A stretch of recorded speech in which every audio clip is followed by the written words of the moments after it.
Yes, people, what's happening? Welcome back to the channel. Welcome back to another live stream and another live show. It's been a while, it's been about a week since we've been live. Not much has been happening. International break, but the Premier League's back, and there's loads to get stuck into again. Delighted to be joined by football's 12th man, of course, Dan Potts. Potsy, bro, how are you? You good?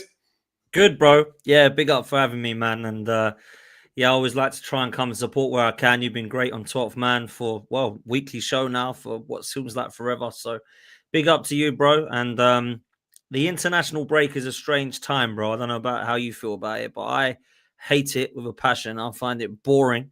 Watching England at times is very, very, very boring. It's like a cure for insomnia, bro. So Bro, I'd say all the time. Yeah, exactly. So for me, I just want to, if I'm honest with you, I just want to get it over and done with and concentrate on the weekend. But yeah, pleasure to be on, bro. Big up to you. Nah, always love, bro. Appreciate you as always. Yeah, say, bro, this one's the worst for me. I'm not a fan of international breaks at the best of the times, but that one after you've had the whole transfer window, the first 3 games of the season, there's literally nothing happening. Absolutely nothing. But we're going to get into it, chat about Chelsea, chat about Arsenal, season ahead and whatnot. Big up to everyone in the chat as well. Make sure you're smashing out the like, subscribe if you're new around here, all of that good stuff. Bro, we were just discussing before we come live, injuries. Obviously, Chelsea today confirming Liam Delap's going to miss 10 weeks, should return to training in November and should be fit for the sort of the busy festive schedule. And then the young lad, Dario Asugu, out as well, had surgery on a thigh injury. That looks like a decent amount of time on the sidelines. So down 2 players already. I know Arsenal have had problems with Bukayo Saka, Havertz, Saliba with the ankle issue at Anfield. Bro, is this something you're worried about as the season goes on? We're seeing this many players go down already just 3 game weeks in. I don't want to say the season's going to be decided by whose squad stays the fittest, but it almost has a bit of a feeling that it could be heading that way. It is heading that way, bro. It is. We've had 3 games, an international break, and we're all praying that no one else is going to come back injured, because at the moment we've got Saliba out, we've got Havertz out, we've got Saka out, Ødegaard and Ben White are both coming back from injuries, and we're only 3 games in. Now, last season, it was an excuse for Arsenal fans. They were using it as an excuse as to why we weren't able to win a trophy, but I never put it down to that. Now I'm looking at it thinking we've definitely covered in terms of squad depth now. I didn't think we'd be needing our squad depth by game week 3. Players are playing too many games, Charlie. Let's just say how it is. There's playing too many games. They're playing pointless internationals. There's pointless nations leagues. The European competitions, there's now frigging 3 or 4 of them. They used to just be the European Cup. Then they split it to Europa League, UEFA Cup, whatever it was called, Champions League. Now there's a Conference League as well. There was a Club World Cup. There's Nations League. There's African Cup of Nations. We've got League Cup, FA Cup. This is all too much, man. Like, this is way too much, in my opinion. And I appreciate that all players want to do is play football. And I appreciate they're on a lot of money. But the body is only so much, mate. The body will break. And we're asking these players to be playing between 60 to 90 games across like a 20-month period. It's way too much. And in my opinion, I am not surprised at the amount. And even in a season with, on top of all that, the Champions League, they've decided 6 games ain't enough for a group stage. We need 8. Yeah. So I think it's no shock that these players are going down. And I think what they need to do is they need to do one of 2 things. They need to say, right, we're going to shorten the amount of games. Nope, can't do that. Cool. Right. Now it's a minimum of 30-man squad then, because you can't have 20 players for all these games. So that's the way I see it personally. And I think that we forget sometimes and underappreciate the fitness levels of some of these players. I think we expect them to be robotic, and they're not. So, you know, I know Chelsea have had news today of long-term injuries to a couple of players. We've got the same to a couple of players. Havertz is going to be out for a while. Saka's out for a few weeks. Saliba's rumoured to miss a few games now. And they're big players. You know, it's not like we're missing the fringe players here or some bench players. It's not like we're getting players that, you know, we don't really know much about. All of those, majority of those, starting our first team. You know, certainly Ødegaard, Saka, Saliba, and Havertz and Ben White might be squad players now, but they've been playing in Arsenal's first team for the last 3-4 years. So, yeah, I need to see something change, mate. It's not good, bruv. Not good. No, but I agree. You know, it's Chelsea. Look, every team has injury problems. You know, it's not a contest of, oh, you know, our injuries are worse than yours or whatever, or we've got more or less. Like, it's going to affect every team. Every team is going to suffer the consequences of injuries. Now, of course, you understand that injuries are part and parcel of the game. They happen. But at the end of the day, we've got to be looking at, one, you say the calendar, terrible. Way too many matches. Also, secondly, I think a lot of clubs have got to look at the way they're looking after players. What's happening what sort of training methods are we doing? What gym work's being done? Is the communication between medical departments and coaching staff? Is that, are they on top of that? Are managers asking for players to be rushed back before they're actually ready, and medical staff are kind of caving in and whatnot? And ideally, they should hold them back a little bit. But because the stakes are so high, players are getting rushed back early. I think, Potsy, you agree. I think Bukayo Saka's been a victim of that at Arsenal. Probably rushed back from previous injuries too soon. And when you rush players back too soon, they then break down again, and they end up spending longer on the sidelines than if you just stuck to the sort of the allotted time frame originally. But do you think that's a big problem? I'm not saying Arsenal, Chelsea, just in general. Because the pressure is so high now on these teams, and the pressure to do well in advancing games, and you want the best players out. The sponsors want to see the players, and for the TV and all that nonsense. Do you think that's a big issue, players being rushed back too soon? Yeah, I think when you play that amount of games and you get a knock, you need time. And I don't think that the players getting the time now. Now, for an example of Saka, who did a really bad hamstring injury, that wasn't just a tweak. He had to have surgery, and he's had to have sort of treatment, therapy, and etc. to try and get that hamstring back strong. It's come back stronger. The other one's gone. You're going to get little tweaks from that. Now, Saka was rushed back. Let's be honest. He was. And the people that say he wasn't rushed back are talking crap. The reason he was rushed back is because we got Real Madrid and PSG. Now, people will say, well, he scored in both of those games, so you needed him. You always need Saka, bruv. He's our best player, right? It's like saying, do you really need Cole Palmer and Caicedo, or do you think you can probably you want to play him, right? Because they're your best two. So I think when you look at it with Arsenal, it's exactly the same as Saka. The one thing I will say is I think that we might be in a scenario with Mikel Arteta where the damage was already done, Charlie. So, I agree with what you're saying. It's not just an Arsenal thing and it's a football thing. I think it might be an Arteta thing, though, because, and people, you just don't like Arteta. That is correct. I don't think Arteta is going to get us across the line. However, I do put him down to kind of signing the injuries that we've had. How can you have in the same season Kai Havertz, Gabriel, and Saka that all go and get long-term hamstring injuries? All three of them get long-term hamstring injuries. It keeps them out, and they all require surgery. That means you're overplaying players. And Saka was overplayed for about 3 seasons. Let's have it right. There was many, many games where he was playing, and I was screaming at the Emirates going, this is Bolton Wanderers. Why are you playing in a Carabao Cup game? This is Preston. Why are you coming on when we're 3-0 up? This is Lons. We're 5-0 up. Take him the F off. Why are we doing this? And I understand why he wants to play. He's the player. You've got to manage him better. Otherwise, he's going to burn out. And I think that we've done that with a number of players. And I said the next one to go would be one of Saliba or Timber. And both of them have not been 100% fit, and now Saliba's gone out. The reason is not because they haven't been injured yet. It's because they're the ones that have been overplayed the same amount of Gabriel, Saka and Havertz. And people would say, they're not very injury prone, are they? Saka is hardly not very injury prone. He's never injured. Havertz never injured. Ben White never injured. Well, they have been for the last 6 to 12 months because Arteta's overplayed them, bro.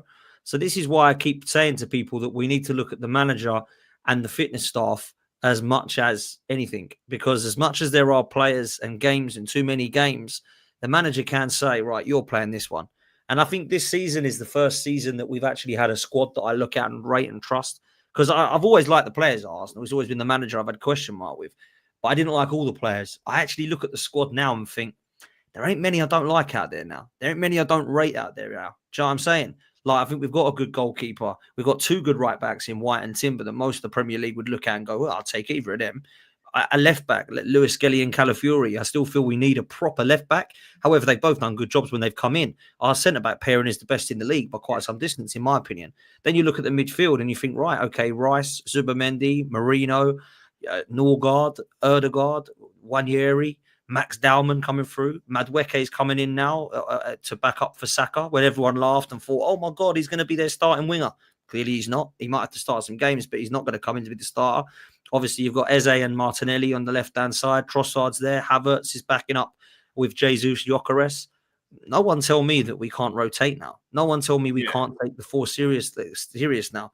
I don't know that he's got any more excuses now. So it is an Arteta problem as well, but they are playing too many games, and you can't rush these players back now. And if I'm honest with you, when Saka went down the other day, I was like, right, we got to get him back for Man City. No, I want him back for Fulham in like 6 weeks or whatever it is. I want him back for Fulham. Like, let him lay off, man. I'm not interested. This is why we needed to bring in Madueke and Eze, So that's where I'm at, bruv.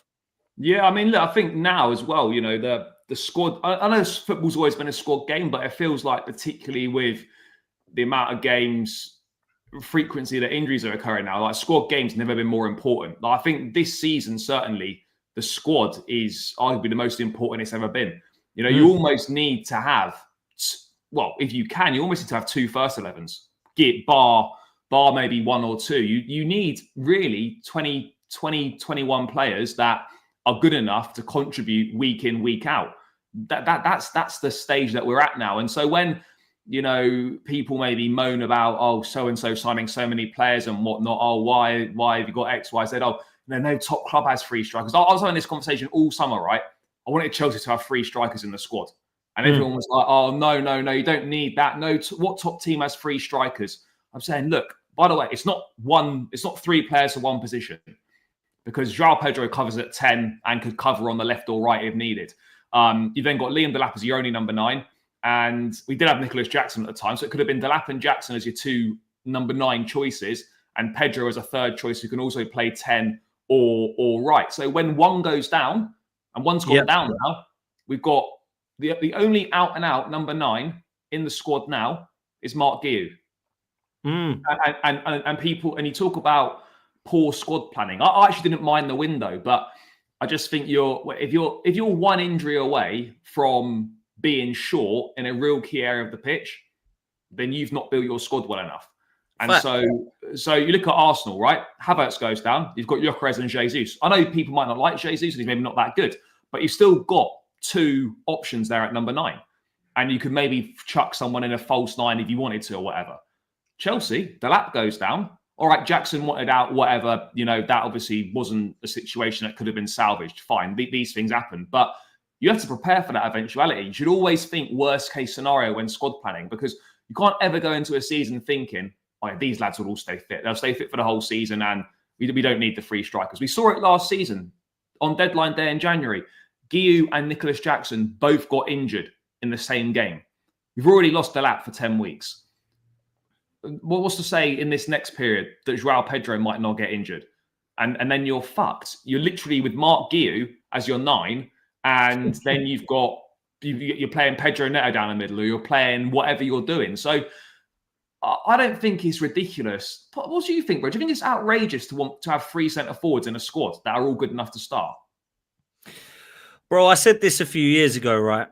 When Arsenal last won the league, which is a hell of a long time ago, we had 4 strikers. Right now, I know, admittedly, we were playing 4-4-2, right? But we had 4 strikers. We had Henry and Bergkamp, and then we had Carnu and Wiltord that were backing them up. We actually had Jeremy Adiadier, who was our 5th striker as well. If you remember him, he was coming through at 18 years old. At that time as well, we had Jose Antonio Reyes, who could play wide, but also through the centre as well. So we had a lot of options, right? And people keep looking nowadays and saying, well, where's he going to play? Or if you bring him in, what happens to him? You got to have a squad, bruv. Yeah, you got to have a squad. Now, I'm with you. If I look at Chelsea, I look at a couple of positions and think who's coming in if he's down. Him. Is he good enough? It's about having the quality. So you can have like 11 brilliant players and 11 crap players. And you say, well, our first 11 is brilliant. Long as none of them get injured, we don't have to play any of the crap ones. You need to have sort of 18, 19 really good players with a couple of world-class stars in there. A bit like what Liverpool have got. Right, they've got their Salahs and their Van Dijks, etc. But they've also, other than Isak and Wirtz, they've got players like Dominic Szoboszlai, for example. They've got Kenyatte, they've got Ryan Gravenberch, they've got Cody Gakpo, Gyokeres now, Frimpong now. These players are quality on top of that. And if they go down, then they bring their youngsters like it was Quansah, for example, who's now gone. Connor Bradley coming through, Curtis Jones. these guys that they've got as well. So they've got the world class, they've got the decent and the elite, and they've got some good players. That's why they've gone and won trophies, man. That's why Chelsea did it back in the day. That's why City have done it. And I don't understand these people that say, what the hell are Arsenal buying, let's just say, Eze for? They've got wingers. What are Arsenal bringing in Zubamendi for? They've got Declan Rice. Like, you need more than one player, man. Like, do you know what I mean? So I'm with you. Like, 3 strikers at Chelsea. If you look at Delap and João Pedro, I thought you would have got a proper out-and-out goal scorer because those two can score goals, but it's more goals by committee at Chelsea. And I definitely thought you would have gone and got more at the back and then goal. I really did, because I look at what Chelsea used to be. I think I have this argument with Chelsea fans quite a lot, particularly Don and some of the others. I do not understand. I look at Chelsea higher than some of your fans do. Like, Chelsea to me, wouldn't surprise me. Really, seriously, like Chelsea ruined 2 decades of my life, mate. They were winning everything. They were dumping us out of competitions. They were beating us to league titles. They were beating us in the finals of. I mean, we were beating you in finals as well. But at the same time, you won Champions Leagues. You knocked us out the Champions League 2004. Like, Roman Abramovich era and Jose Mourinho era, it was horrible for me at Chelsea. And now I see your team and I think, Petr Cech, nah, Sanchez. And I go, well, he's clearly not good enough then. Oh, he's actually done really well lately. Yeah, well, okay, but he's not going to win you a title, is he, Sanchez, right? No, he's not. And John Terry and Carvalho, Tosin and Chalobah. Well, I know the better partnership is. You might need better centre-half pairings. And you try and say this, and it's like you're asking to sleep with their missus or saying, these Chelsea fans. They go absolutely mental at you. You know what? That Tosin's actually a brilliant player. Well, he's not going to win your league, though, is he? No, but you're right, though. Like, it's what you're looking for. If you're looking to finish top 4, top 5, then Tosin is fine for that. That's okay. But the standard should always be at Chelsea. I'm not saying we're going to reach those standards every time, but the standard is always to win every single competition you're in. And if you fall short, you fall short. But the aim is to always challenge and to always win. That's the number one aim. Now, we started the season reasonably well. 7 points from 9, and we've conceded 1 goal. Yeah, okay, you could talk about the teams we've faced. Maybe we've not been tested defensively very much or whatever. But ultimately, we've conceded 1 goal and we've scored however many it is, 7 goals in 3 games. It's a decent-ish start. But you are right. As we said many times before, the goalkeeping position should have been addressed in the summer. We should have added 1 more centre-back because of the issues with Fofana and Badiashile not being able to stay fit. And you sort of look at the striking options, and there isn't really a bagsman. Now, as you referenced earlier, bro, we have really gone for, rather than one guy to get the bulk of the goals, you're looking for 4 or 5 players to all chip in with, say, 10 to 15. Maybe one guy gets 20, but you're looking for 3 or 4 others to get 10 to 15 goals. And you're looking at making up the bulk of your goals that way. And I haven't got an issue with that. But when I look at the attacking options and I'm looking at it and I'm thinking, right, who can get me 10 to 15 goals? Cole Palmer. Yes, we know that. He's been there, done it. We know he can get you those. I think João Pedro will get you those goals. Liam Delap, I think, can get you those goals. But then when I look at players like Pedro Neto, not really renowned for being a goal scorer, has added a few more goals to his game. Are you going to get 10 to 15 from Garnacho? We don't know. You're going to get 10 to 15 from Gittins? Maybe not. Esteval, who, by the way, I think looks a real exciting prospect, real top talent, has really impressed in these first weeks. But for an 18-year-old in his first season in the Premier League, can you really put the expectations on him that he needs to get 10, that he should be looking at 10 to 15 goals? So when I look at it, you've got maybe three or 4 players in that squad that you think, yeah, they can get me 10 plus goals in the league. Is that enough? I don't know if it is. For example, if you look at Arsenal, you've got Saka who'll get you more than 10. I know he's injured right now, but he'll get you more than 10. I think Yökarez will get you more than 10 league goals. I don't think Madueke will. Don't think Trossard will. Don't think Martinelli will. Havertz will get you more than 10 league goals. And so again, you look at that and you look at Arsenal, it's the same thing in there. How confident are you that you've got players that can get you, like multiple players that can get you 10 to 15 goals? in the league? Because I suppose you look at it that way. There's not that many in Chelsea or Arsenal. Maybe I'm sort of overthinking it, and maybe No, I don't think you there are. is. I don't think you are. I think both might be a bit different. I think what we've bought Yökarez for is to be more of a focal point. Yeah. I don't think Chelsea have got a focal point. Although I do think João Pedro is going to score a hatful for you. I think he's a baller. Yeah. I think that's a brilliant sign. I think that's actually your best signing by quite some way. 100%, mate. Miles our best signing, yeah. Yeah, I think that's an excellent signing. So I think Gyokeres has got to be looking to get over those numbers. I think Eze will as well, was one you didn't mention. Ødegaard, he's got to. I'm sorry, there's no excuses for him now. He got 15 2 years ago. I think he got 8 last year or whatever. He's got to go and get more this season. Saka, Madueke's got to try and get that kind of as close to double figures as he can. But I don't. If Saka's doing it, I'm not too fussed if he's not. But you're right. Declan Rice has got to try and get some goals as well. With Chelsea, I think Enzo Fernandez is one I don't think you mentioned. Who I think he's got.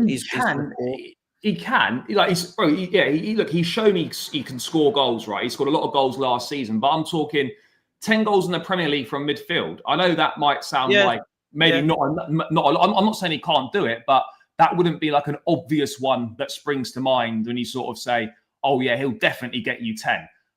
He's capable of, but at the same time, he could easily get 5 or 6. I think Chelsea, the only two I think Chelsea have got that I'd put money on getting more than 10 is João Pedro and Cole Palmer. I don't know if Pedro Neto can get more than 10. Well, I think he can, but will he? I don't know. I rate him highly, by the way, Pedro Neto. A lot of people don't, but I actually do rate him. Obviously, Enzo. Jamie Gittins, I've got no idea, if I'm honest. You've brought in that Buonanotte. That's a bizarre one. Bro, he's not going to play much, so I wouldn't even bother including him. Don't get that signing. That's a very bizarre one. So, yeah, I think that's a good question. Who's going to score 10? I mean, in 2022-23, Jesus got 10. Ødegaard got 15. Saka got 15. Martinelli got 15. And Xhaka got 8. And we still didn't win the league. So, we've got really to look at Saka, Eze, Ødegaard, Rice, all getting between 10 and 15, and Yökarez getting 15 to 20 to try and win the league. That's what we've got to try and be looking at, aiming for. My problem with that is that means you need a manager who you believe in to get the best out of the attack. And I'm yet to see that. I think he's as Jay would say from the in-betweeners, I think he's completed it, mate, from as far as the defence goes, right? Because he's bought more defenders, than I've bought dinners. He's obviously got, the goalkeeping. What's the goalkeeping award? Golden Glove. He's got, Raya's got that. The last couple of our best defensive records have been smashed in the last couple of years. But when it comes to our midfield balance and our attack, I've had question marks over Mikel Arteta in that. And I've said to you on my show that I'm not too sure that he has got the best out of many of the attacking players in this Arsenal setup. You can talk about how Havertz looks better than he did at Chelsea. If you really want to clutch at straws, you can talk about Saka, but I think it's raw talent as opposed to Mikel Arteta being the reason Saka's so great. Martinelli and Trossard have fallen off cliffs in the last 12 to 18 months. Martin Ødegaard's been invisible for 12 months. He's tried to get goals from Havertz, Jesus, Lacazette, Aubameyang, Eddie Nketiah, and now Victor Yökarez. And at the moment, he's struggling with all of those names of players. So I think attack, there's a big question mark over that. And if we do not win the league, it won't be our defence that's let us down. It'll be the attack for sure. Yeah, no, bro, I agree. I think you're the best team in Europe defensively, I think, by quite some distance. That defensive unit, the options you've got in defence, the depth in defence it is second to none. I mean, you touched on Yökarez, right? I know you just said you're a big fan of João Pedro. Who do you think, providing they both stay fit, obviously, for the majority of the season, who do you think, and this might sound a weird question because you'd expect it to be Yökarez, but who do you think scores more goals this season, Yökarez or Pedro? The reason I'll say João Pedro is because of the manager, and I don't think we're playing in a way that he wants Yökarez to go and get 15, 20. If we change our style, then Yökarez, absolutely. Yeah. If we continue playing the way I've seen in the first 3, Chelsea look more expressive than Arsenal going forward. So I think João Pedro probably will. I don't think it will be like João Pedro will get 35 and Gyokeres will get 2. But I do think that it will be potentially close. But if we do play the way that I want us to, then I think Yökarez could hit between 15 and 20 Premier League goals, because we've seen the amount of chances that we can create in a game and we need someone to bury them. Havertz has missed loads. Jesus has missed loads. We've had wingers and wide men like Trossard and Martinelli that have missed loads. If Gyokeres is burying them, he will get 15 to 20 goals for Arsenal, right? I think João Pedro could get that for Chelsea anyway, if I'm honest. I'd expect João Pedro to hit between 12 and 17, I think that he'll hit this season for Chelsea, something like that. Premier League goals, that is. I would expect him to quite easily do that. If I'm honest, he might even get more, because I think he's an excellent player. I wanted him in January, by the way. That was the one I would have gone and got in January. I mean, desperate for a striker playing bloody Marino up there. I wanted to see João Pedro come to Arsenal, right? So I think he will do very, very well. I think the Yökarez signing is better because of the last couple of seasons. He's been unbelievable for us, for Sporting Lisbon. But João Pedro could score more if this stays the same, and Maresca keeps this style and Arteta keeps his. If we're more free-flowing, I think Yökarez will have a great chance of rivaling the likes of Isak and Haaland, because I think he's that good in front of goal, right? He's an absolute bagsman, as we've seen. But it will be a manager situation that lets us down, not a Yökarez problem, if that makes sense. Bro, how do you see yourself adapting to playing with an out-and-out centre-forward? Because obviously, last few seasons, Kai Havertz is not an out-and-out 9. Jesus is not really a 9. Whoever's been up there has not been what you'd say is a pure number 9. How do you think Arsenal are going to adapt? How do you think Arteta is going to adapt to actually having a focal point at the top end of the pitch for the first time, really, I guess, since Aubameyang, bro? Yeah, and even Aubameyang was more left wing, wasn't he, with Arsenal, because Lacazette was there. So if he is as robotic as he has been, there'll be a problem, mate. There will be. And it won't just be Yökarez that's not scoring. It'll be Arsenal that don't score. I understand why part of your game has to be robotic and has to be resolute, compact. There's nothing wrong with trying to prevent the team from scoring against you, right? There's nothing wrong with that. The problem we've got is the other end, mate. It's too robotic. It's too micromanaged. So he has to change that. And you say, how do we get the best out of it? Well, we go back to the way we played in 22-23.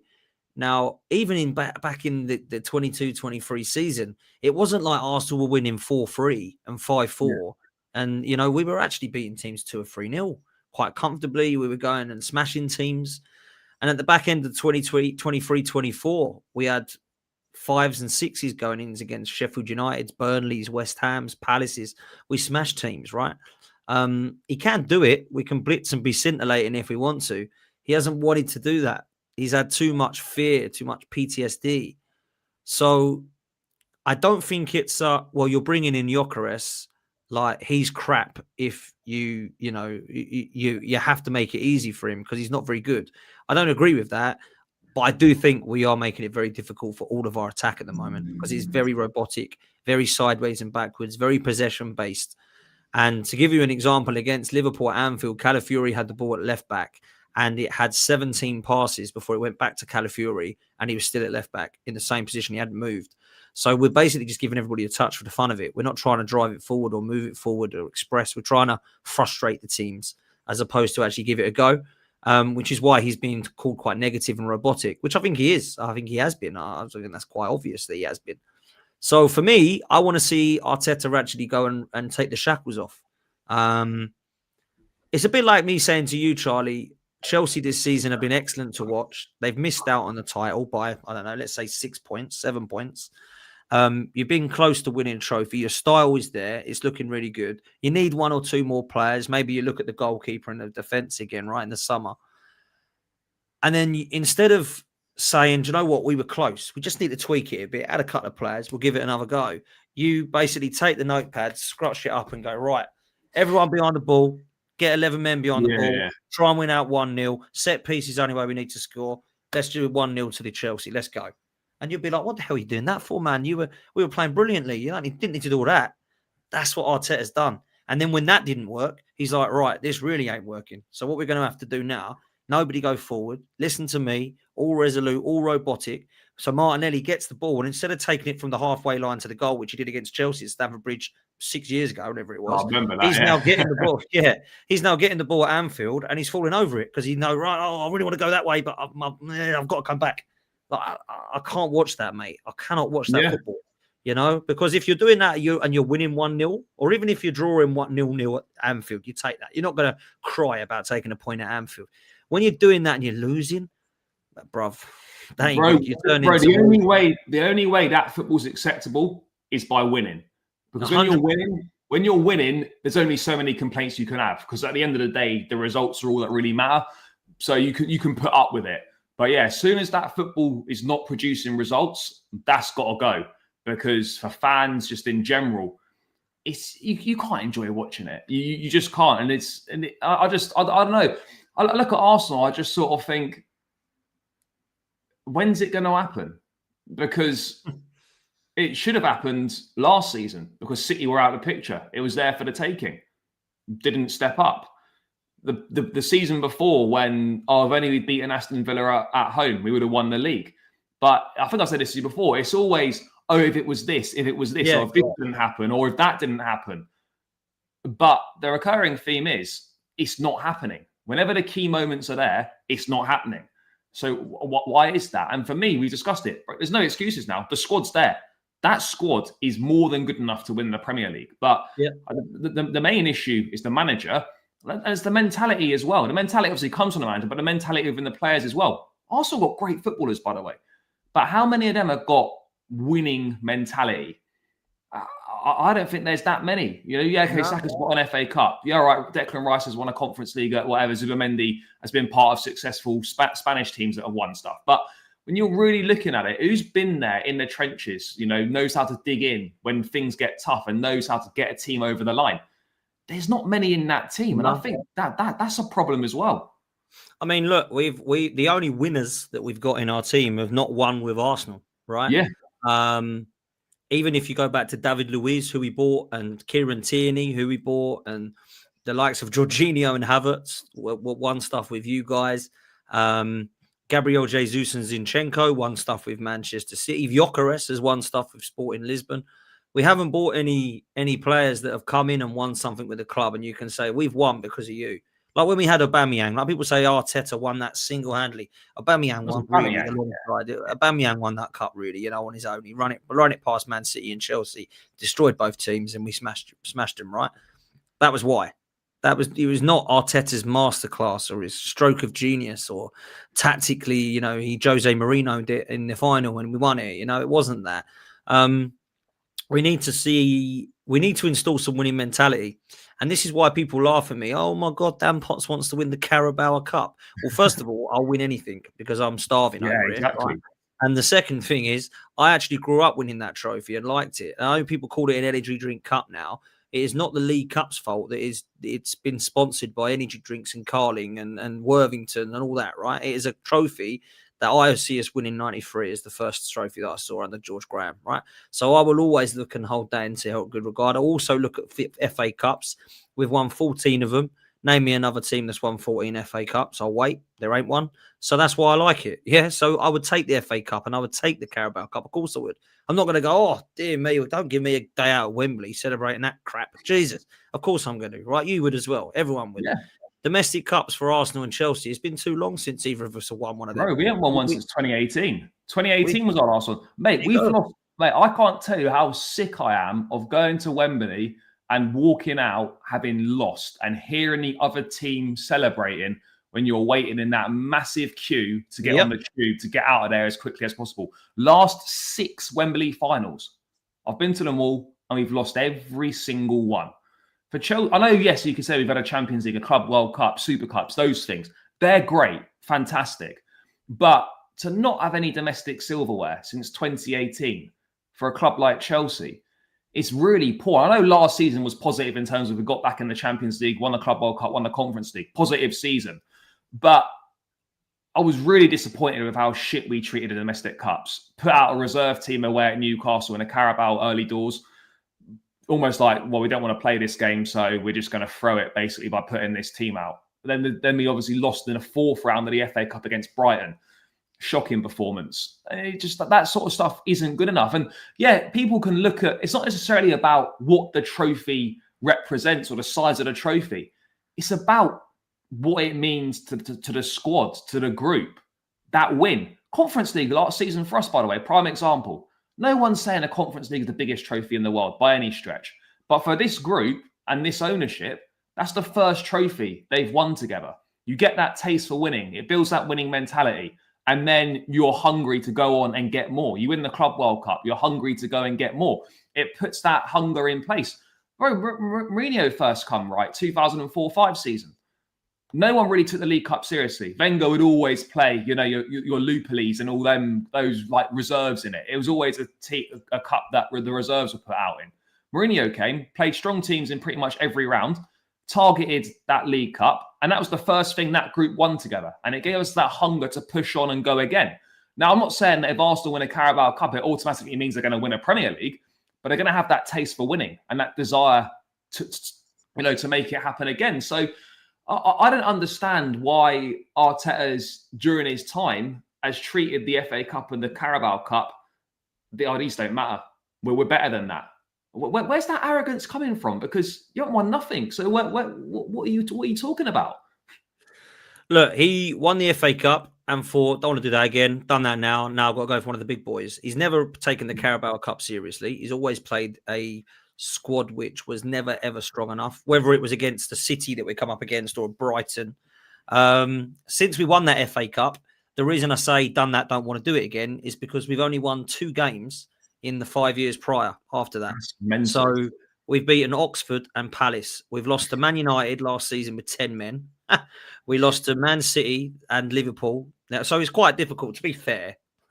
I know you can only beat what's in front of you. Yeah. But whilst you were getting Chesterfield and Tottenham were getting Wickham and Tranmere and all this Tamworth, we had in those last 3 years, we got Man United in the first round last season, just gone.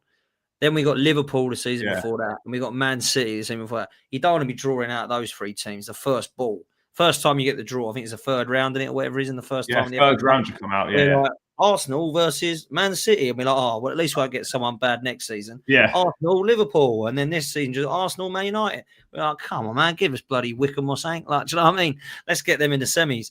But at the same time, we haven't beaten any of them. We've lost every single one of those, right? Carabao Cup, we got to Liverpool and Newcastle in the semi-finals, but we lost both of those.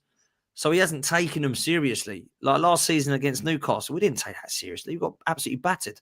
It's like, oh, well, PSG it is coming up, or Real Madrid it is coming up. Thank God we're out of that crap. Let's go and concentrate on the proper big.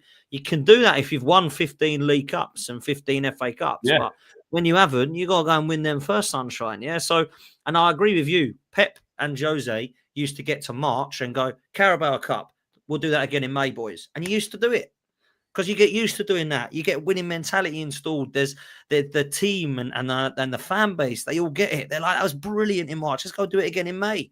And that's why Pep and Jose used to win all the League Cups and Premier Leagues together because they took them seriously. Whereas we used to just play kids. Even under Wenger, we were the same. Like we got to the Carling Cup final in 2007 against you, and you were playing Terry, Lampard, and Drogba, and we were playing Denilson, Senderos, Walcott, and Diaby. And what about that one against Birmingham City as well? Oh, Jesus, 2011. Oh, my God, what was that all about? That was unbelievable. That's what I mean. We've never taken it seriously. Even under Wenger, we never did, you know? And that's why we've won, I think we've won 2 League Cups in the whole of our history because we've never taken it seriously, ever. You know, it's not good, man. It's not good. So, yeah, I think 87 and 93. Yeah, so 2 League Cups we've won. It's absolutely crazy. That is madness. I mean, looking at obviously first 3 games, bro. What have you seen anything? I was saying you've watched all the Chelsea games, whatever, so far this season. But from what you've seen from Chelsea first 3 games, I know it's a very small sample size. Are you seeing anything to suggest that Chelsea could maybe be a problem? I'm not saying they're gonna shoot to the top and they're gonna challenge Liverpool or whatever.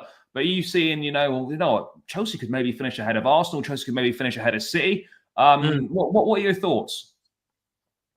So I think you'll be in a title race. I don't think you'll win the league. I think Liverpool will, but I do think that you will be in a title race. My problem with Chelsea is, have they got a goalkeeper that's going to cost them 10 points or is he going to gain them 10 points? And I think he's more likely to cost you 10 points. 100%. I don't know that your centre-back partnership, even when it is fit, is Terry and Carvalho level. Or, okay, let's not go to that level because none of them are. Saliba and Gabriel level. I don't think Levi Colwill and Fofana are that level. I think they're good. They're all right, actually. Individually and as a partnership, I think that's probably the best partnership you've got. I don't think that is resolute enough to go and win you a title. But I think you'll get your top four. I think your trio in midfield is unbelievably good. I'm a big fan of Lavia. I don't know he doesn't play all the time, but I think he's an excellent footballer if you can keep him fit. Enzo's always been quality, but I didn't think it would take him 3 years to be quality, if I'm honest. But he looks really good now. Caicedo is just unbelievable. Like I think he's probably one of the best in the league, if I'm honest, if not the best. And then obviously you've got Cole Palmer, who scores goals. João Pedro's been an exceptional signing. But I don't look at Chelsea's transfer window and go, wow, that's winning them the league, that. Gittins and Garnacho and I don't think who else it was now. Delap, obviously, João Pedro, and a couple of other youngsters. I don't look at that as enough, if I'm honest, to go to the next level. I think you'll easily get top four. In fact, I think you're going to finish third. That's where I think you'll finish. And that's where I think if you come third and you give title a go till March, April, and you come third and you win a domestic trophy and do well in the Champions League, that's a good season for Chelsea, in my opinion. Now, some people will say, well, that's not good enough. I want to win so-and-so. I agree. You should absolutely be trying to win the title and the Champions League because you're Chelsea. But I've also looked at you realistically at your players and think, I don't know if you are quite good enough. Like, I think our squad's better than yours. I don't think it's levels, but I do think that it is better. And I think our first 11 is better, albeit very close in certain positions. You'd put, combined 11-wise, you'd put a few Chelsea in and a few Arsenal. But overall, I think we've probably got better departments than you, I'll say. I think that if you was to look at Chelsea this season, wasn't massively impressive you against Palace. At the same time, Palace are a very good side. Wasn't massively impressive you against Fulham, but I think you probably did do enough to win the game. I know people said you were lucky and you robbed Fulham and all that, but I didn't think Fulham were outstanding, if I'm honest with you. You smashed West Ham, which, if I'm honest with you, I think most teams probably do that. Yeah, I've seen you do that a lot, right? So I will say I like glimpses, Charlie. I do. I think Maresca's got you well drilled now, and I think that you understand his play, and I think he's expressed attacking style to you, which has allowed you to go forward. I don't know that I've seen enough to think that Maresca can take you back to your glory days, though, yet. So that'll be interesting. But when you win 2 trophies in, your first season, it ain't bad, bruv. It ain't bad. So let's see. It's a good starting point. No, you know what? I agree with most of what you said, Brian. I think people get confused with when I say, I don't think Chelsea will win the league. People get confused with saying, you're not backing your team. It's not about not backing the team. It's about being realistic about where your team's at. We could all sit here and just go, we're going to win the league. Well, that's great. So-and-so backs their team. But it's not being genuine, and it's not being honest or realistic about where your team is at this point in time. I'd love to sit here and say Chelsea are going to win the league. But I've got to be honest, we're not ready to win the league. And that's a separate conversation about amount of money spent, players that have been bought in. That's a different conversation, right? But for me personally, I agree. I think we'll finish in the top 3, and I think we will compete and challenge at the top end for the majority of the season, but we will come short because ultimately we aren't good enough right now. And people might not like that, but that's me being honest and realistic about where I think this team is. Other people might have different opinions of where the team are. They might think we're a lot better than I think we are, and that's cool, that's fine. But that's not me not backing the team. That's me just saying, I don't think this team is as ready as perhaps other fans think. I think you've got more chance of winning the Champions League than the league, which is mad. I would agree because do you know what's mad, right? And to be honest, we've been it really, bro. Ever since we won the league under Conte, which is 2017 now, we've come nowhere. We have not challenged for a title once since then, but we've always won cups. And I don't know what it is about knockout football, but that seems to bring the best out of us.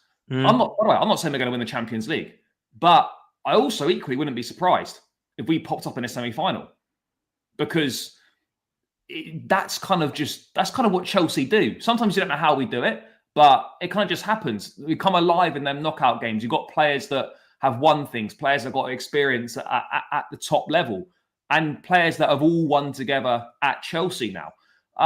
So yeah, mate, I agree. I wouldn't be surprised either. I think a title challenge. I think winning the title is a step too far.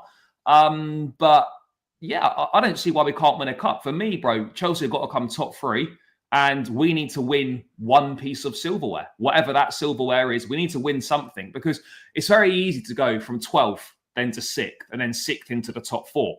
Those are quite simple steps of progression. But it's much harder now to see big steps of progression when you're looking to go from 4th into the top 2 or 4th to a title. Those steps of progression are going to be a lot less. Look, and the reason why it's a step too far, CFC Gamer, is because we got to be honest. Over 38 games, we're not a better team than Liverpool. We have to just own that. We're not. Do I think Chelsea can beat any team in the league in a one-off game? Absolutely, 100% we can. But over the course of 38 games, am I confident this team can be better than every other team in the league? No, I'm not. But Chelsea can beat Arsenal, I think, on any day. We can go to Liverpool and win. We can go to City and win. We can beat these teams in one game. But over 38 games, and this is not just the Maresca thing, by the way. It's not just this team now. This is over the last 8 years. We have proven over 38 games we are not good enough. And that's got to be the next step to show that we can compete over a league season rather than just winning cups. By the way, I love winning cups, don't get me wrong. But we have to show that we can compete over a league season. And we haven't shown that for 8 years, bro. So when people say, oh, you're not back in the team, oh, shame on you, blah, blah, blah. It's like, it's just my opinion. If you think differently, that's fine, no problem. But you've got to look at the evidence here. And the evidence is we've not challenged for a league title for 8 years right now.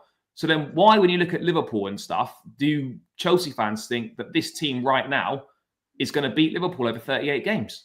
It's not. I don't think you're far off. No, we're not far, bro. Like, I really don't. Like, I look at Chelsea's squad. I don't look at it and go, they need about 11 or 12 players here. They're terrible. Need like, two, granted, really. Granted, I don't think you've spent the money wisely, if I'm honest, because I think the expensive your squad is horrifically bad. However, when I look at it, I think you're maybe 4 players before you go, right, ready on all 4 fronts. Do you know what I mean? Not 7, 8, 9. Do you know what I mean? And that's why I personally felt like there was a couple of players I thought you were going to go for that you didn't. I thought you would have gone in to go for Mark Guehi. I thought that would have been a good sign for you. Bro, I was banging on about that all summer. It was the obvious one to go and do, but maybe we explored it. Maybe he didn't want to come back. I don't know, but that felt like an obvious thing to do. Yeah, and I think you should have you should have gone further and all out for Michael Maignan as well. I think those 2 signings, you might be looking at Chelsea thinking, wow. And if I'm honest with you, I would have gone all out for like Yökarez from Juventus instead of Garnacho, mate, or and that Gittins. Like, they're very they're project players for me, those 2. Like, they ain't ready now, are they? And I think that's what you needed on the left-hand side, something that was ready now. Maybe Pedro Neto will play there, or João Pedro might play there more, or something. We might see that left-hand side work. But yeah, I look at Chelsea and I think injury-wise, people are saying, what happens if Saka and Saliba go for Arsenal? Well, what happens if Palmer and Pedro go for Chelsea? Or you can do that for every team, can't you? What happens? Yeah, exactly. What happens if Isak and McAllister go down? What happens if Salah? You know, we can do this for all your teams, can't you?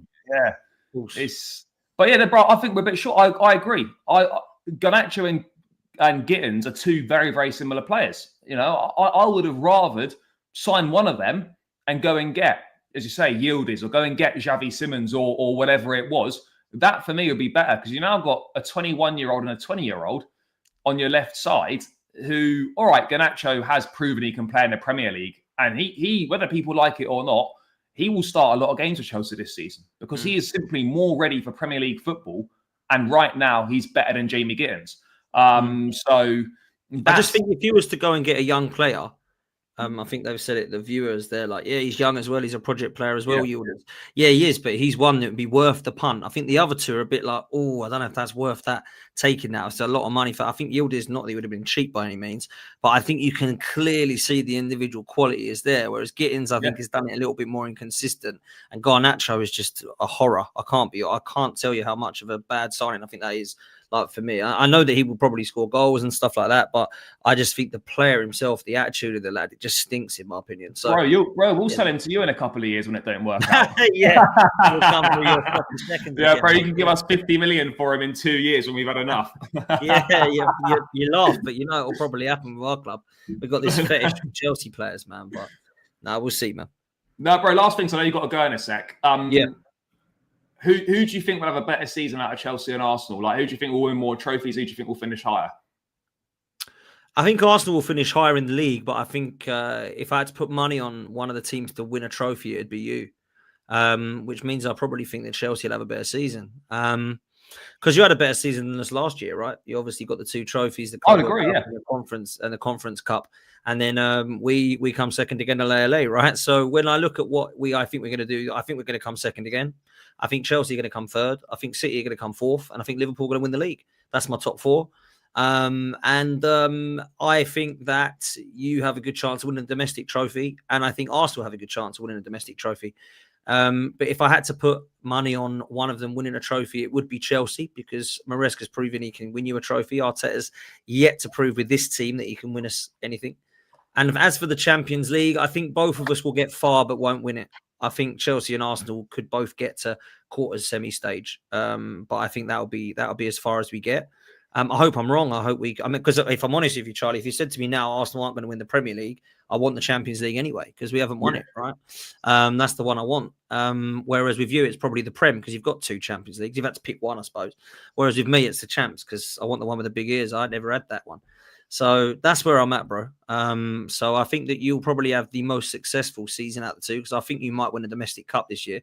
But with Arsenal, I just don't rate the manager enough to get us across the line, bro. I wish I did, man. I wish I did.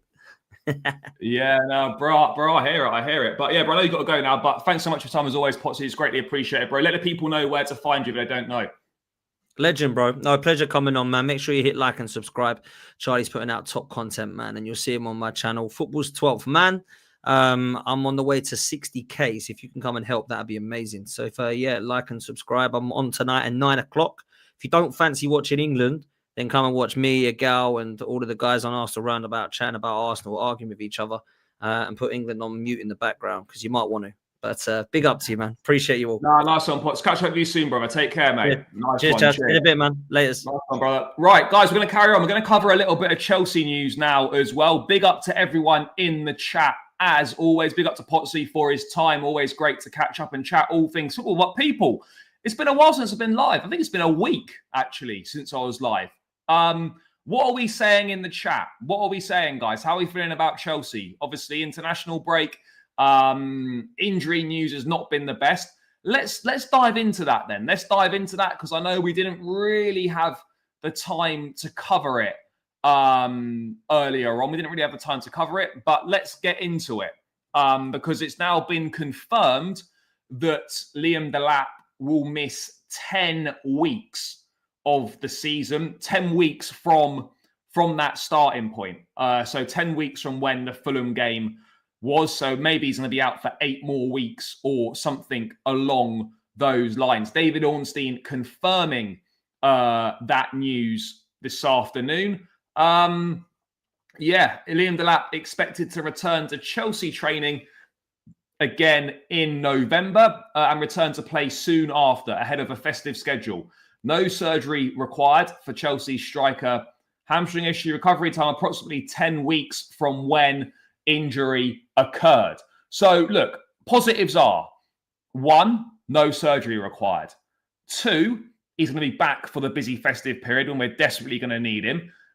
Thirdly, as well, 4 weeks of that recovery time is international break. So we've had 2 weeks now, and then there's an international break in November as well. So there's only then really 12 of those. So basically 3 or 4 of those weeks are international break as well. However, with the Champions League coming up and with the League Cup starting as well, Liam Delap is still going to miss a big chunk of games. And let me show you the games that Liam Delap is set to miss, guys, because it's a lot of games. It's a lot of games. Here it is here. Let me just bring this up on screen. So Liam Delap is set to miss these games, chat. Brentford, Bayern Munich, United, Lincoln, Brighton, Benfica, Liverpool, Forest, Ajax, Sunderland, and Spurs. Obviously, if we progress past Lincoln in the League Cup, there's going to be another League Cup game in there as well that he will miss. So right now we're looking at 2, 4, 6, 8. Hold on, how many is it? Brentford, Bayern, United, Lincoln, Brighton, Benfica, Liverpool, Forest, Ajax, Sunderland, and top. That's 11 games. We're going to miss 12 games. Let's put one more League Cup tie in there, because I think, is it too presumptuous to assume we're going to beat Lincoln? Gyokeres Cup tied as well. So we're in a situation now in the League Cup. I mean, at Lincoln, I'd like to think that you could play fucking anyone down the middle and we'd win. But that's a problem. That's a problem. No doubt about it at all. That is a major issue with Delap. And now we have to hope and pray that, one, João Pedro can stay fit.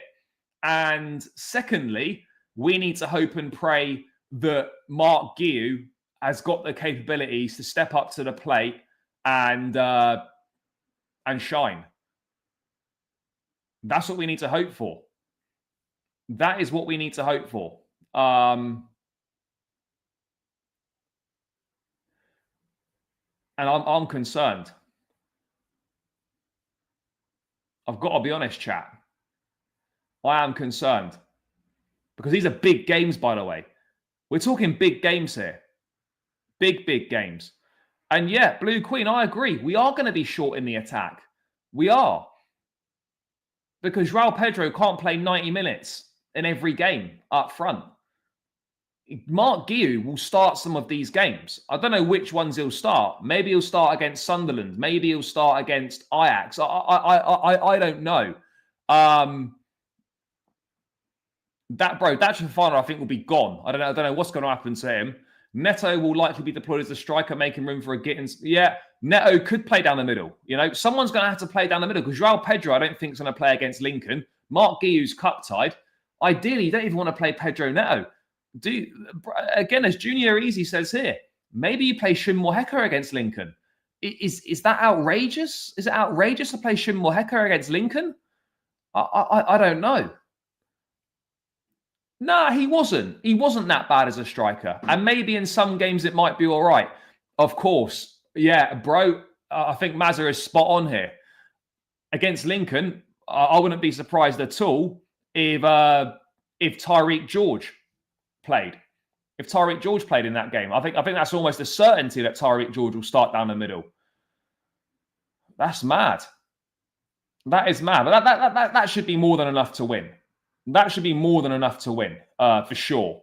In that game, Palmer's still out. Technically, yes. Although we haven't had an update. We'll obviously, we're going to get the full update on Cole Palmer from Maresca's presser. We'll definitely get an update from Palmer on Maresca's presser, no doubt about it. Again, I don't know if he would have played. You could have played him against Lincoln, sure. You absolutely could have played him against Lincoln. There's no denying that. Yeah, sure. You could do that. Stick him up against Lincoln. We have an even stronger squad next season. Can you imagine? Yeah, but again, I'm not thinking about next season right now. This season's just started, and this season is the most important. This season's the most important. Someone asked me earlier, no, Caicedo's not injured. He missed the game against Paraguay because of what was described as physical discomfort, but he was expected to be fully fit for the next game against Argentina. So no, I don't think Caicedo is injured. I think that was very much more of a precaution. Oh yeah, no, we'll be short in a Carabao. Absolutely, we'll be short.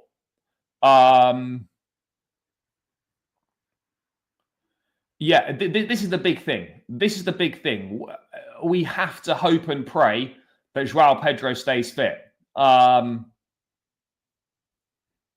know, we have to hope and pray. Because otherwise, we are seriously fucked, chat. Seriously fucked if that happens. Major problems. Major problems.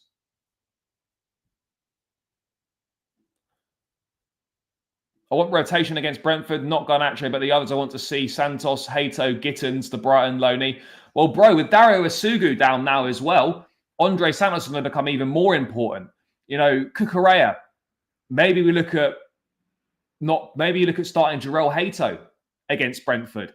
Maybe you start Santos instead of Enzo Fernandez. Actually, you don't do that because Enzo Fernandez has not been on international duty because he was suspended. So Santos is obviously going to play tonight as well. Maybe you start a Gittins in this game. You know, although Gittins was on international, I don't know what you do. Maresca will figure it out. The squad is what it is, and I think that look, I'm sure he will. Lavia back in training as well is going to be massive. No one's making injury excuses. It's just facts, you know. It's just facts. I'd rather us keep Fofana on the books to play league games. That's not going to happen, by the way. Lavia will be back, then gone again. I hope not, bro. I hope not. I really hope this time it's different. I really, really hope this time it's different for Romeo Lavia. It simply has to be. By the way, chat, we're on 77 likes and there's 101 in the building. Make sure you are smashing up the like button. Subscribe if you're new around here. All of that good stuff, chat. We're 30 likes away from we're 30 subscribers away from 18.4. Smash up that subscribe button. Smash the likes. Let's get this to 100 likes. We're 20 likes short right now. Make sure you run it up, chat. No, Asugu is not out for the season. Let me bring the Asugu stuff up right now, guys. Let me bring the Asugu stuff up right now. He's not out for the season, no.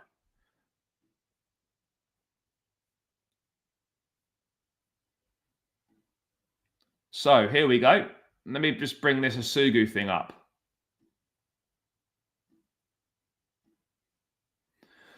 Unfortunately, during this international break with the national team, I felt something in my thigh that required surgery and will keep me out for a while. So a while, I presume we probably won't see him before Christmas, chat. That would be my presumption. It's frustrating to start a season like this, especially after already facing another setback not long ago, but I truly believe everything happens for a reason. God has a bigger plan, and I'll be back stronger. There he is, obviously, in the old hospital bed. So yeah, look, this is a blow. This is a blow, no doubt about it, because with Lavia's fitness issues and now Asugu down, there's no cover for Caicedo. Asugu was the Caicedo cover, and now we don't have any Caicedo cover. So Andre Santos is going to become even more important for this Chelsea team. Romeo Lavia, we are desperate for this guy to stay fit, desperate for this guy to come back. Because he's so important, chat. He is so important. You know, there's no two ways about it. Romeo Lavia is key. Absolutely key. I'm not sure about this Asugu hype. Don't see him starting over what we currently have. Bro, he's not come in to be a starter straight away. He's literally come in to be he's 20 years of age. He's come in to be cover and an alternative to Caicedo when we need to rest him, basically. No, he didn't play in the first 3 games. And that's exactly what he is. The answer to that is no. At this point, Lavia is a wild card. Sometimes you have him, sometimes you don't. I think it is. Bro, I think it's how we I don't know how we're deciding that after 3 games in which he's not even played in the Premier League yet. We don't even know. Like, it's for me, it's way too premature to be saying something like, "Oh, he's not Chelsea level and he's not going to make it." And it's way too premature to be saying things like that. I don't agree with that whatsoever.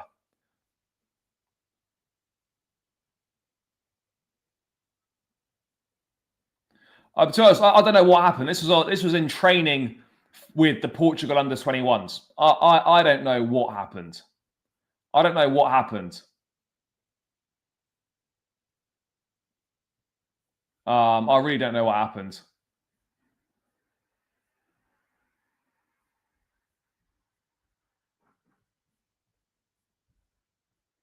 But again, we're now 2 players down. We're 2 players down again. Just like that, you're without Liam Delap and you're without Dario Asugu. players of differing importance, but it just goes to show how quickly the picture can change. We don't have the best luck with injuries. And this is why, when I say, we've got 5 midfielders, we need them. This is why. This is why I'm saying we should have had 3 strikers. I don't want to, it's not about sitting there and saying, oh, I was right, you were wrong. It's not about that. But it's about understanding that you're going to get injuries in football. You're going to get injuries over the course of a season. And you need the squad to be able to deal with it. And it doesn't look like we do have that right now. 5 midfielders is enough because really it's 2 positions in midfield because the third midfielder, if you want to call it, is a number 10 in Cole Palmer. So at any given time, only 2 of those 5 will start. So 5 is enough, but 2 are injured. So you're down to 3 and 3 isn't enough. So this is not poor planning. We've got 5 players. 5 players for 2 positions over a season is enough. But when 2 of those 5 go down, then you have got a problem. You're left with 3. And that is an issue. So I don't think it is so little. 5 is more than enough. But for 2 to be injured at the same time is pretty unlucky. Is pretty unlucky in my view. For 2 to be injured at the same time. I think the chances of that happening are so slim. But it's happened.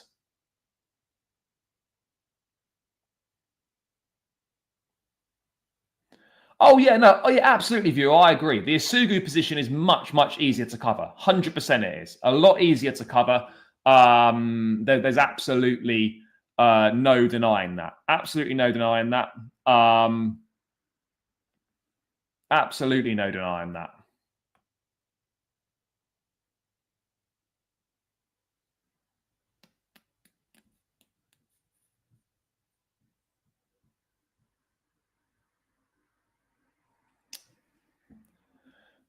Yeah, Jackson will come back from Bayern Munich, but I still don't see how. I don't really see him playing for Chelsea again. As much as I think he'd be a great option for us, I don't see him playing for Chelsea again. We'll just sell him next summer, in my opinion. It's in regards to what position. This is not a depth issue because in midfield we've got the numbers. 5 for 2 positions is enough. But we're just unfortunate that 2 injuries have occurred at the same time. Lavia's now back in team training, so hopefully that will make a difference. Hopefully that'll make a difference. Chat, we're still 18 likes away from 100. This should be light work. I know it's the first stream in a week. It's been a little while, but come on, chat. Smash up the like button if you haven't done so already, and please keep hitting that subscribe button. It's free. And it takes seconds to do. So make sure you run it up, guys. Run it up on the likes. It helps more than you can imagine, chat. Helps more than you can imagine. So please smash the shit out of that like button if you haven't done so. I know there's people in who haven't done it. And of course, run up the subscribing button as well. Lavia Badiashile final needed back. 1 more injury and we drop. Yeah, exactly. Badiashile back in training as well. Fofana, yeah. Maybe Fofana will play against Brentford. I really don't know, to be perfectly honest. I really don't know.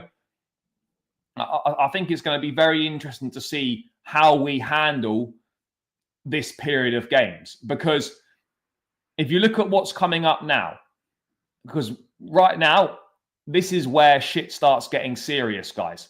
When you look at the fixtures we've got coming, because they're coming thick and fast.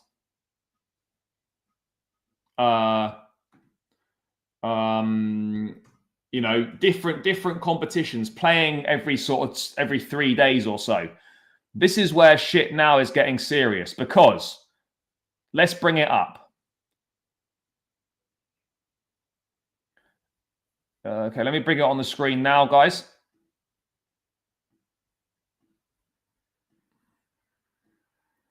Can we see that on here? Let me zoom in a touch. There we go. That should be better. So, chat, we've got Brentford on Saturday night. Then 4 days later, Bayern Munich. 3 days later, away to United. 3 days later, Lincoln. 4 days later, Brighton.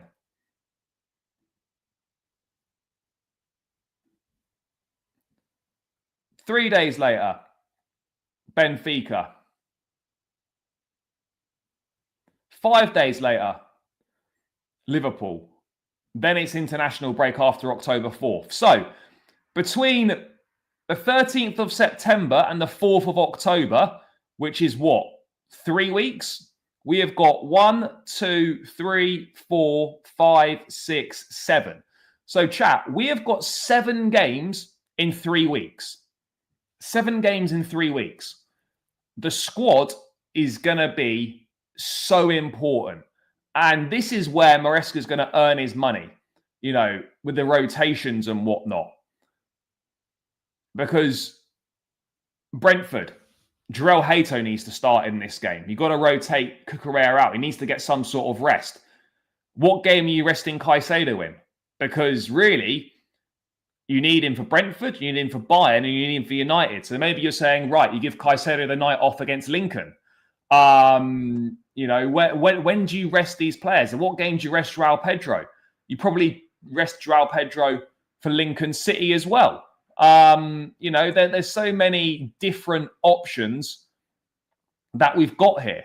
I'm hoping that not too many players. Bro, I wouldn't start. I'll tell you why I wouldn't start Santos against Brentford, because he's been away on international duty in South America for Brazil.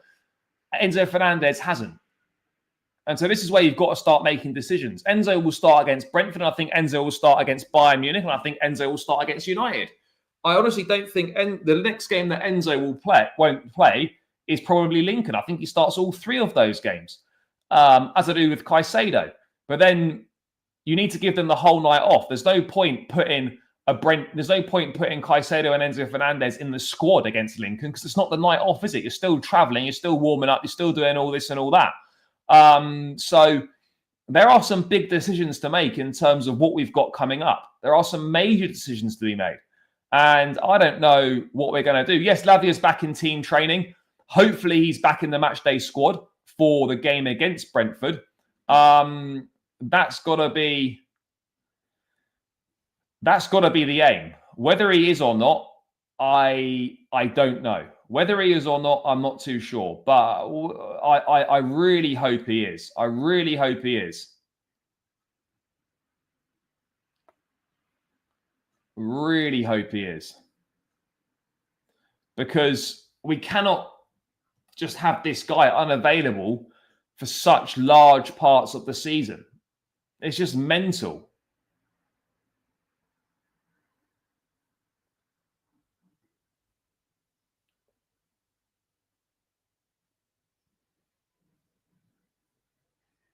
You know, it really is that simple.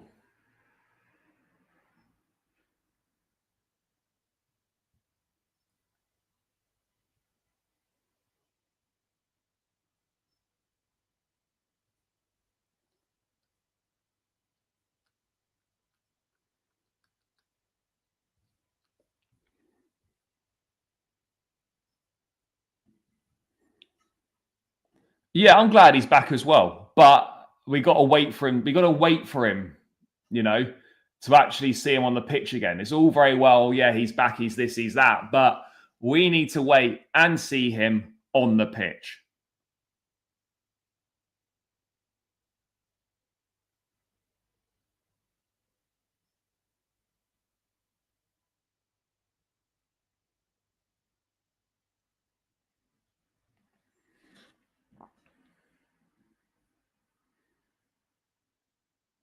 No, bro, he was with Portugal under 21s. He was with the Portuguese under 21s team, and he suffered that injury in training.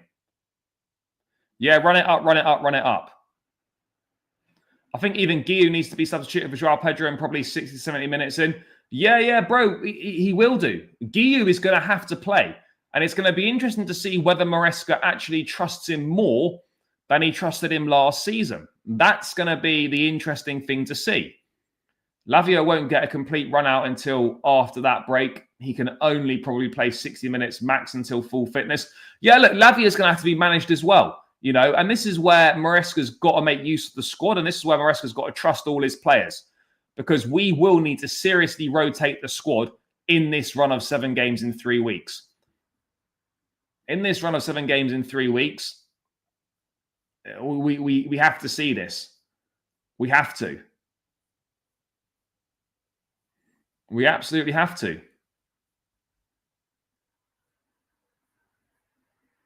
Really is that simple, chat. Yeah, Buonanotte will probably have some games to play as well. I don't know how much Buonanotte is going to be used, but there should be a use for him, and I expect there to be some sort of use of Buonanotte, because there simply has to be, chat. Let's wait and see. You know, I don't rate Gyokeres as highly as some Chelsea fans seem to. I don't think he's ready. I don't think he's good enough right now. But he's about to be chucked in at the deep end, and we're going to see whether he sinks or swims. And he is going to have to be used.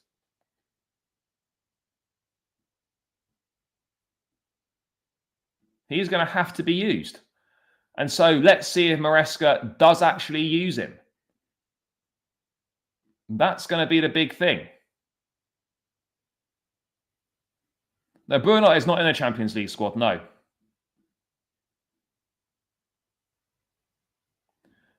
It's after the Liverpool game. So this Liverpool game on screen. So Liverpool game on October the 4th. That's then international break after that. And then it's October 18th away at Forest. So yeah, October 4th. After that, that is when international break is. We could, but I don't think we will do that. I don't see Chelsea doing that personally, guys. I don't see Chelsea doing that. So yeah, those are the fixtures, chat, that we've got coming up. That's going to be tricky. That is going to be tricky. There's no doubt about it. No doubt about it at all.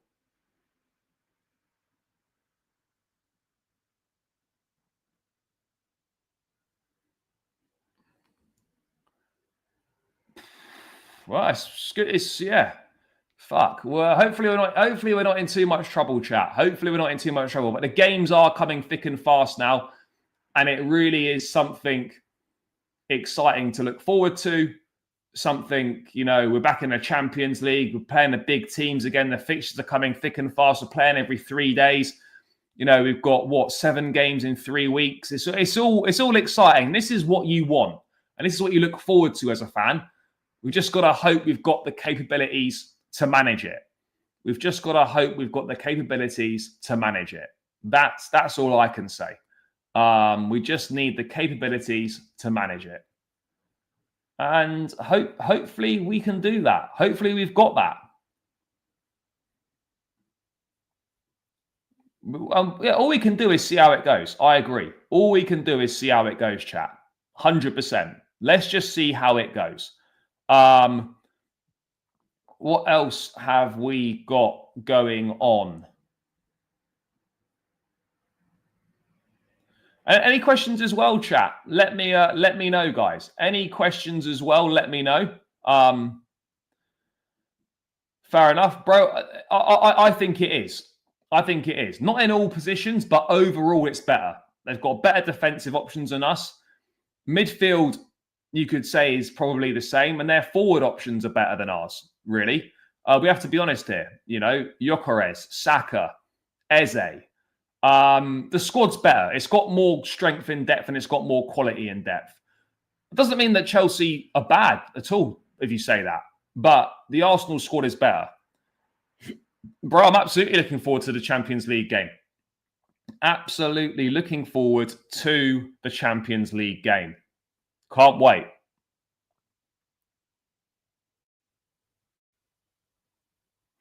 Hopefully not. This season, I mean, look, this next little period, it's not going to define the season, but it could indicate perhaps what we could maybe expect from this season. That's absolutely what it could indicate, guys. So Yeah, and we're playing top, exactly, and we're playing top teams in this period as well. And ultimately, chat, that is all you can ask for. That is all you can ask for. We're playing top teams in this period. That's all you want. That is all you want, guys. Playing top teams in this period. Well, we might not see more of Jamie Carragher. I mean, there'll be some, but I don't know. I think out of 8 games, you probably need to win 4 of them. You need to win a half of them and a couple of draws. I think 12, 13 points probably does get you through. So yeah, we should be able to do that. We should be winning our home games and then picking up a couple of results on the road. That's what we should be doing. Whether we will do that, I don't know, and I don't have the answer for it. But we will obviously find out in due course, people. We will find out in due course.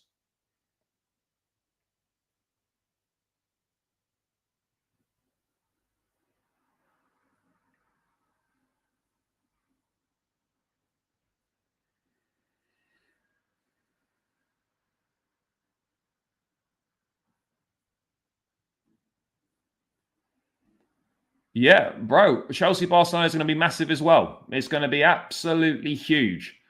I can't wait.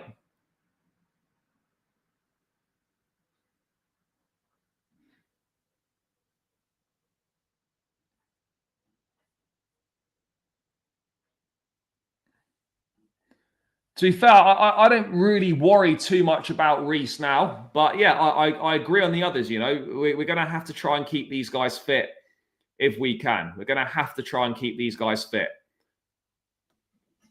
And hopefully, look, Reece has shown he can stay fit now. He's been fit since January when he returned to the team. I'm surprised he's only started one of the first 3 games, but there's obviously a reason for that. Would I expect him to start against Brentford? Yes, I would. So, yeah, we'll wait and see on that. We'll wait and see, chat. We will absolutely wait and see. People, we're still 12 likes away from 100. Come on, guys. Let's get there. Big up to everyone in the chat, but let's get this to 100 likes, guys. Smash that like button. Subscribe if you're new around here as well. Let's run this up.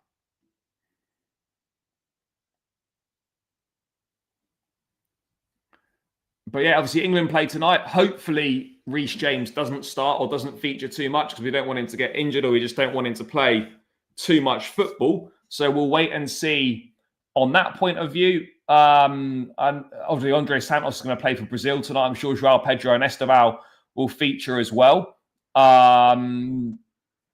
So yeah, there's a few bits and pieces going on, chat. A few bits and pieces going on.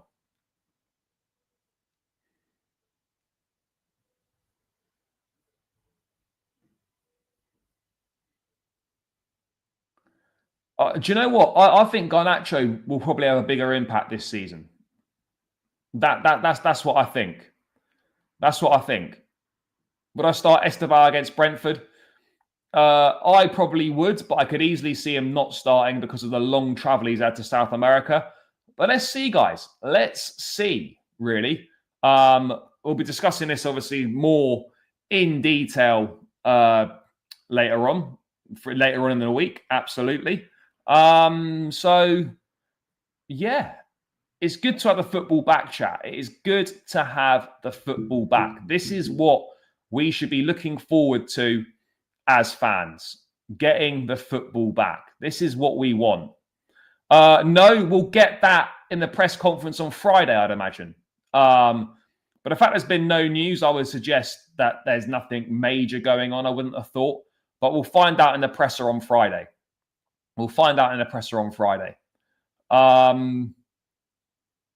Anyone got any questions about anything? Let me know in the chat, guys. Let me know. I'd love to see Garnacho at his best. Bro, we'd all love to see Garnacho at his best. We want to see every player at their best for Chelsea. You know, that's what it's all about. We want every player to be at their best for Chelsea.